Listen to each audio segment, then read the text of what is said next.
čaučovia, moje meno je David a som tam u ďalšieho videa. Toto video bude podľa názvu, ako ste mohli vidieť, na akého youtubera sa chcem akože podobať. Akože nie že tak, že ako odberateľov a takých, ale ktorý youtuber ako je môjim najväčším vzorom, hej.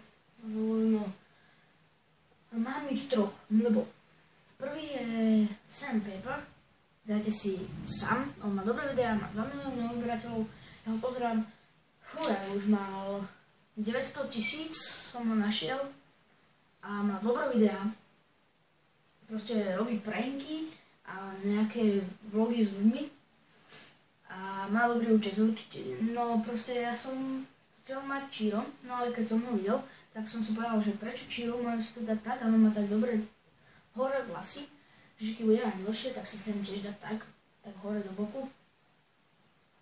A proste on robí pranky a ja by som chcel robiť pranky, ale nemám s kým a neviem aké. Takže tak. Potom Sam Paper, on je podľa mňa dobrý youtuber. On prakticky robí pranky a on vie, že tým prankom môže si ublížiť, alebo proste vie toto, napríklad si pozrite Saw prank, pozrite si Gang prank a ktorý bol ten dobrý? Terrorist prank. Oni tam podľa mňa tie boli najlepšie pranky. A ešte 5 days prank. To bolo asi 4 najlepšie pranky od neho. Akože mne sa najviac páčia. To sú dobré pranky podľa mňa. Akože super. No, poďme k druhému youtuberovi. Druhý youtuber je PewDiePie. Každý poznáte má koľko? 34 miliónov, keď som to tak videl? Či ne? Či 30... Hej, 34. Alebo 3 milióny?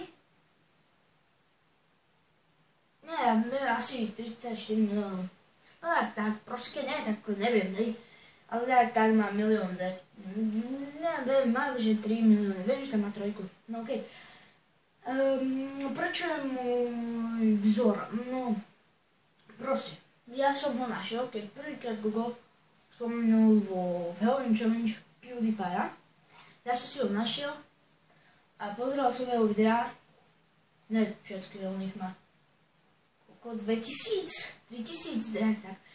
No, a v čom má on, akože je môjim vzorom, v čom? Proste on tie videá dáva každý deň, sa snaží dávať každý deň, a keď nie, tak každý druhý. Proste to v tom je môj vzor, že proste má na to čas a venuje sa tomu YouTube. Takže preto je môjim vzorom on. Takže tak a aj máte dobré videá, kvalitné videá a robí len hry, takže a ja by som chcel robiť hry, ale nejde mi to, takže budem sa venovať tým prankom a vlogom. To je prank, teraz by sa mal chystať, chcem zrobiť, aspoň teraz ma napadlo, že by išiel Menko a nejaké kamaráti. Ja už uvidíte aký prank, nejaký vymyslím, ale viem, že takto by som išiel. No, a PewDiePie, proste on robí zábavné videá, srandovné videá. Podľa mňa je dobrý youtuber. Chcel by som byť rád ako on, lebo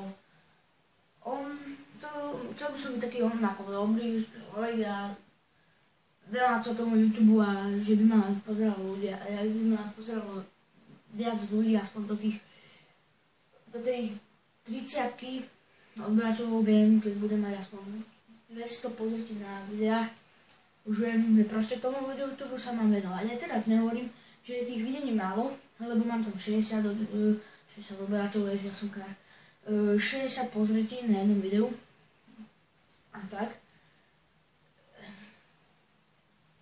A tretí vzor je Gogo, ja ho pozerám od... Hej, ako už keď mal 300 odberateľov, vtedy som si našiel Goga a neraz som hovoril ešte tak, že tak kamarátom a potom mi kamarát volal, že pozri si Gogo Happy Wheels a ja som mu povedal, že proste Ja už som to Happy Wheels videl, že už pozerám tú sériu, tieto jeho Happy Wheelska. No a vtedy tie videá začali byť to Happy Wheels také randомné. No a hneď mu odbery išli hore. No, keď mal Happy Wheels, koľko to mal odberov, keď začal natáčať Happy Wheels? Neviem. No a prečo je Gogo môj vzor? Pretože je srandový v videách, aj keď hovorí o vážnej veci, on z toho vie zrobiť srandu. Aj keď hovorím o vážnej veci, ja viem byť len vážne. Ja proste neviem z vážnej veci robiť srandu, ja proste, mne to nejde. A chcem, aby mne to tak robilo, že budem, mám rukami jak rapper. Chcem byť taký ako Gogo, lebo proste je to môj vzor a nie to, že mám veľa odberateľov, ale tie videá, nemáš toľko veľa hejterov, ale proste tie hry, aj tie vlogy má zábavné a tak, no proste, tak, takže tak, chcel som povedať aj Gogo, ja som sa tak česal ešte na minulej škole, som si dal takto vlásky jak on, takto vzadu, aj vyzeral som jak debil, ne že by Gogo vyzeral jak debil, on vyzerá dobre. Jemu tie vlasy idú, lenže mne nie. On má tak do kučerava a ja mám také len oné. No a tak, to boli moji traja youtuberi. Keď tak napíšte do komentára, ktorí sú vaši traja najobľúbenejší youtuberi. Rád si ich pozriem. A som rád. Či sa pýtate prečo, keď mám obviazanú ruku a tam chýbem. Nemám zlomené, palce nemám zlomené, ale dlaň, mám puknutú kosť v dlani, takže môžem s ňou hýbať všetko, len nemôžem celkom zomnúť, vidíte? Ani vyrovnať celkom. Keby som vyrovnal, tak ma zaboli celá dlaň, celá ruka. Som to skúšal, dneska som bol u doktorky, u toho, jak sa volal ten debil, u takého teplého doktora proste, čo prišiel a ukáž mi tvoju ruku. Tak, stlačil, on mi ju úplne mega stlačil a ja len taký a tak všetko zabolelo. Ty kokos. No nič. A napíšte do komentára, ktorí sú vaši najobľúbenejší youtuberi. Ja budem rád, ja si ich raz pozriem. A ak sa mi to páčilo, like. Ak mi je dislike, do komentára napíšte tých youtuberov. A zaraz nebudem ho riešiť. No a dajte odber. Budem veľmi rád. Čaute.